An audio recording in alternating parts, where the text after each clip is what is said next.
আমার চ্যানেলে তোমাদের সকলকে স্বাগত। আজ আমরা ক্লাস 7-এর রায় ও মার্টিন প্রশ্নবিচিত্রা থেকে পরিবেশের দ্বিতীয় পর্যায়ক্রমিক মূল্যায়নের তৃতীয় স্কুল সলভ করব।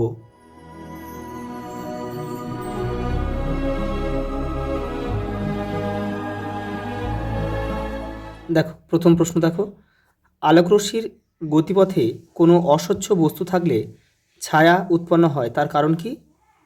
আলো সরল রেখায় চলে, এটাই আমাদের সঠিক উত্তর। পরেরটা দেখো, আলোর পক্ষে বায়ু হলো স্বচ্ছ মাধ্যম, অপশান এ আমাদের সঠিক উত্তর। পরেরটা দেখো, সমতল দর্পণে পার্শ্বীয় পরিবর্তন দেখা যায়, এখানে হবে এন, আর এম ও এর কিন্তু পার্শ্বীয় পরিবর্তন হলেই একই রকম দেখাবে, অর্থাৎ এর কিন্তু পার্শ্বীয় পরিবর্তন হয় না।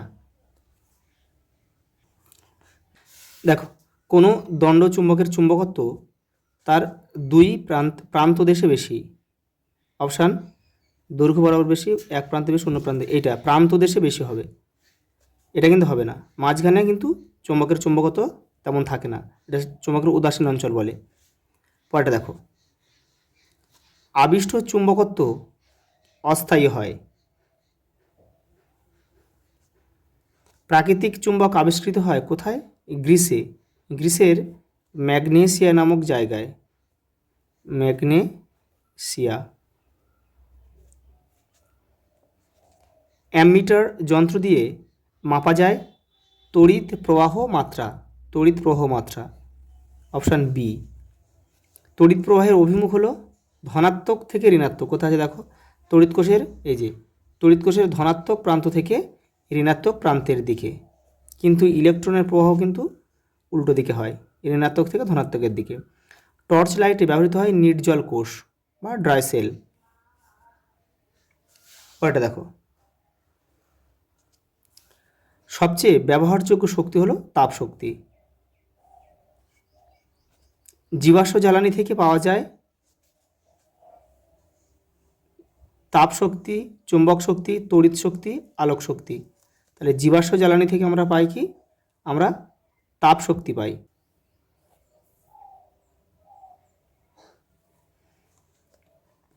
বায়ু শক্তির ব্যবহার সবচেয়ে বেশি কোথায়? সমুদ্র তীরবর্তী অঞ্চলে। গুচ্ছমূল হলো, গুচ্ছমূল দেখা যায় ধান গাছে। কাণ্ডের যেখান থেকে শাখা বেরিয়েছে তাকে কি বলে? তাকে বলে পর্ব বা নোড, NODE।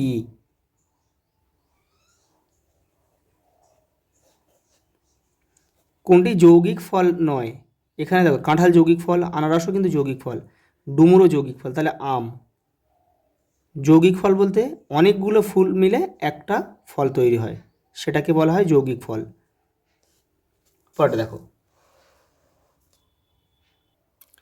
দেখো বৈদ্যুতিক বাল্বের ভিতরের ফাঁকা স্থানে কি থাকে? নাইট্রোজেন থাকে,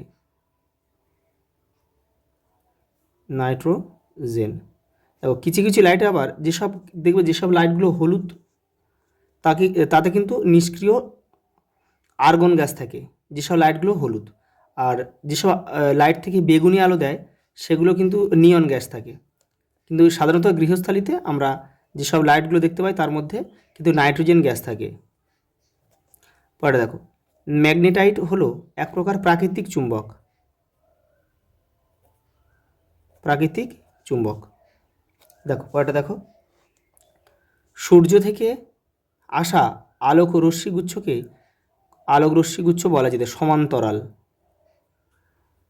সমান্তরাল। গোবর গ্যাস হলো এক প্রকার জৈব, জৈব গ্যাসের উদাহরণ। পটলের মূল হলো এক ধরনের অস্থানিক মূল,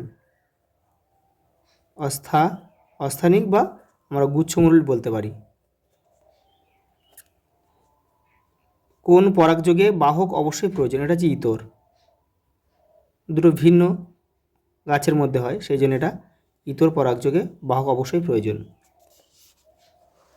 পরেরটা দেখো, দেখো বাক্যটি সম্পূর্ণ করে লিখে সত্য বা মিথ্যা নির্বাচন করো। ইস্পাতের তৈরি কৃত্রিম চুম্বক স্থায়ী চুম্বক, এটা সত্য। ইতর পরাগযোগে স্বপরাগযোগ অপেক্ষা ইতর পরাগযোগ স্বপরাগযোগ অপেক্ষা উন্নত, এটা সত্য। সূচি ছিদ্র ক্যামেরায় প্রতিকৃতি সোজা হয়, এটা মিথ্যা। এটা প্রতিকৃতি কিন্তু উল্টো হয়, এটা উল্টো হলে বাক্যটা কিন্তু আমাদের সঠিক হতো। পরেরটা দেখো, বৈদ্যুতিক বাতির ফিলামেন্ট তৈরি হয় টাংস্টেন দ্বারা, এটা সত্য। প্রচলিত শক্তির উৎসের পরিমাণ পরিবেশে অসীম, এটা কিন্তু মিথ্যা। কারণ প্রচলিত শক্তির উৎস কিন্তু একটা সীমিত রয়েছে, নির্দিষ্ট একটা সময় পরে কিন্তু শেষ হয়ে যাবে। আলুর স্ফীতকন্দ হলো এক প্রকার রূপান্তরিত বায়বীয় কাণ্ড, এটাও কিন্তু মিথ্যা, এটা মিথ্যা হবে। তাহলে এটা কিন্তু হবে কি, এটা কিন্তু মৃদগত কাণ্ড হলে কিন্তু বাক্যটা সঠিক হতো। পরেরটা দেখো,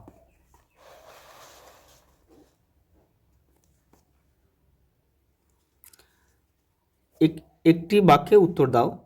পৃথিবী নিজেই একটি চুম্বকের মতো আচরণ করে, এই কথা প্রথম কে বলেন?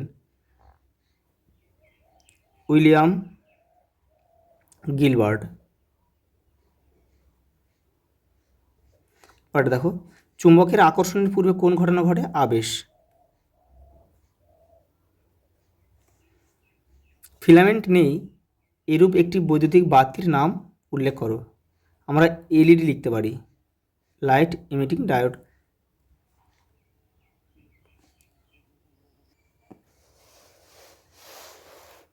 পরেরটা দেখো, উন্নয়নশীল দেশগুলিতে প্রচলিত শক্তির ব্যবহার শতকরা পরিমাণ কত? এটা আমরা 70 থেকে 80% লিখতে পারি। কোন প্রতিবিম্বকে পর্দায় ফেলা যায়? সদ্বিম্বকে।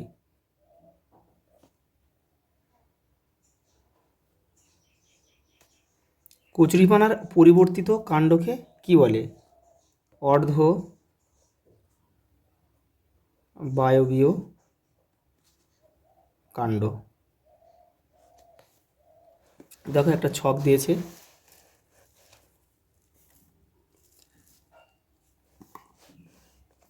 তোমরা কিন্তু কেউ তীর চিহ্ন দিয়ে মেলাবে না, তাই এপারে দাগ নাম্বারটা এপারে বসিয়ে দিলে উত্তরটা হয়ে যাবে। দেখো, সূচি ছিদ্র ক্যামেরার ছিদ্র বড় হলে কি হয়? প্রতিকৃতি অস্পষ্ট হয়, তাহলে এখানে আমরা 1 লিখব। দেখো, তড়িৎ শক্তি থেকে যান্ত্রিক শক্তি, দেখো তড়িৎ শক্তি থেকে যান্ত্রিক শক্তি হয় বৈদ্যুতিক ফ্যান, এখানে আমরা 2 লিখব। ওটা দেখো, সূচি ছিদ্র ক্যামেরা থেকে বস্তুকে দূরে সরালে কি হবে? প্রতিকৃতি ছোট হবে, তাই এখানে আমরা 3 লিখব। ভূ চৌম্বক ক্ষেত্র, এটা হবে মেরুজ্যোতি। দেখো, জৈব শক্তি গোবর গ্যাস, আর বীজের গায়ে অবস্থিত ছিদ্র হচ্ছে মাইক্রোপাইল। পরের প্রশ্ন দেখো, পেঁয়াজ কাটার সময় চোখ জ্বালা করে কেন? দেখে নাও। এই দেখো, পেঁয়াজ কাটার সময় এক ধরনের সালফারযুক্ত গ্যাস নির্গত হয়। এই গ্যাস বাতাসের মাধ্যমে চোখের জলের সংস্পর্শে এসে মৃদু সালফিউরিক অ্যাসিডে পরিণত হয়, যা চোখের স্নায়ুকে উত্তেজিত করে এবং চোখ জ্বালা করে। পরেরটা দেখো, আলোর বিচ্ছুরণ কাকে বলে?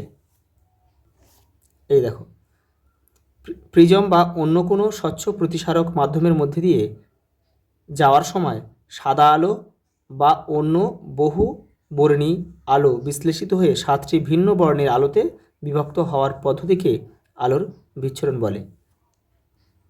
পরেরটা দেখো, সলিনয়েড কি? দেখে নাও। এই দেখো, সলিনয়েড কি? একটি অন্তরক আবরণযুক্ত তামার তারকে যদি চোঙের মতো পেঁচিয়ে একটি কুণ্ডলী তৈরি করা হয়, তবে সেই জ্যামিতিক গঠনকে সলিনয়েড বলে। পরেরটা দেখো, পরিবর্তিত প্রবাহ বা এসি কাকে বলে? এই দেখো, তড়িৎ প্রবাহ যদি নির্দিষ্ট সময় অন্তর বিপরীতমুখী হয় এবং যার মান সময়ের সাথে সাথে পর্যায়ক্রমে বাড়ে বা কমে তাকে পরিবর্তী প্রবাহ বা অল্টারনেটিং কারেন্ট বলে। পরে দেখো বীজ পত্রাপকাণ্ড বা হাইপোকটাইল বলতে কি বোঝায় দেখে নাও।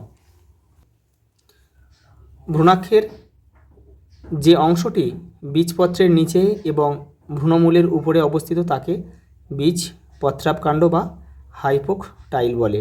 এটি বৃদ্ধির ফলে ভ্রূণমূল মাটির নিচে প্রবেশ করে। দেখো পরেরটা, বীজের অঙ্কুরোদ্গমে জলের দুটি ভূমিকা উল্লেখ করো। এই যে দেখো, জল বীজত্বককে নরম করে তোলে, ফলে ভ্রূণ সহজেই তা ভেদ করে বাইরে বেরিয়ে আসতে পারে। জল বীজের ভিতর সঞ্চিত খাদ্যকে দ্রবীভূত করে এবং বিভিন্ন এনজাইম বা উৎসেচককে সক্রিয় করে তোলে। পরে দেখো, একটি আদর্শ সরল ফলে চিত্র অঙ্কন করে মধ্যত্বক ও বীজের অবস্থান দেখাও। দেখে নাও, তোমাদের বইয়ের 200 নম্বর পেজে রয়েছে। এই যে দেখো, আমি এখানে তোমাদের লিখে দিয়েছি, তোমরা এখান থেকে করে নেবে।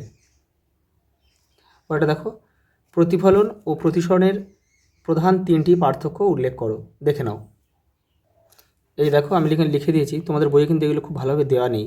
দেখো প্রতিফলন, দেখো আলো প্রথম মাধ্যম থেকে দ্বিতীয় মাধ্যমের বিভেদ তলে আপাতিত হয়ে আবার প্রথম মাধ্যমে ফিরে আসে। আর প্রতিসরণে দেখো কী হয়, আলো এক স্বচ্ছ মাধ্যম থেকে অন্য স্বচ্ছ মাধ্যমে প্রবেশের সময় দুই মাধ্যমের বিভেদ তলে দিক পরিবর্তন করে। তারপর দেখো, প্রতিফলনের ফলে আলোর বেগের কোনো পরিবর্তন হয় না, আর প্রতিসরণের ফলে আলোর বেগ পরিবর্তন হয়। আপাতন কোণ ও প্রতিফলন কোণ সর্বদা সমান হয়, আর আপাতন কোণের সাইন ও প্রতিফলন ও প্রতিসরণ কোণের সাইনের অনুপাত সর্বদা ধ্রুবক হয়। ওটা দেখো, গিম্বল ব্যবস্থা কি। এই দেখো, গিম্বল হলো এমন একটি যান্ত্রিক ব্যবস্থা যা একটি অক্ষের চারপাশে কোনো বস্তুকে ঘুরতে সাহায্য করে। দেখো পরেটা, কেন ফিউজ তার নিম্ন গলনাঙ্ক বিশিষ্ট হয়। তোমাদের বইয়ের 61 নম্বর পেজে রয়েছে। দেখো এখান থেকে তোমরা লিখবে, এই যে এখান থেকে তোমরা লিখবে এই পর্যন্ত। দেখো লাস্ট প্রশ্ন, স্বপরাগযোগ ও ইতর পরাগযোগের মধ্যে 3টি পার্থক্য লেখো। এই দেখো, স্বপরাগযোগ আর ইতর পরাগযোগ এখান থেকে পড়ে কিন্তু তোমাদের লিখতে হবে। আজ এই পর্যন্ত, দেখা হবে পরের ভিডিওতে।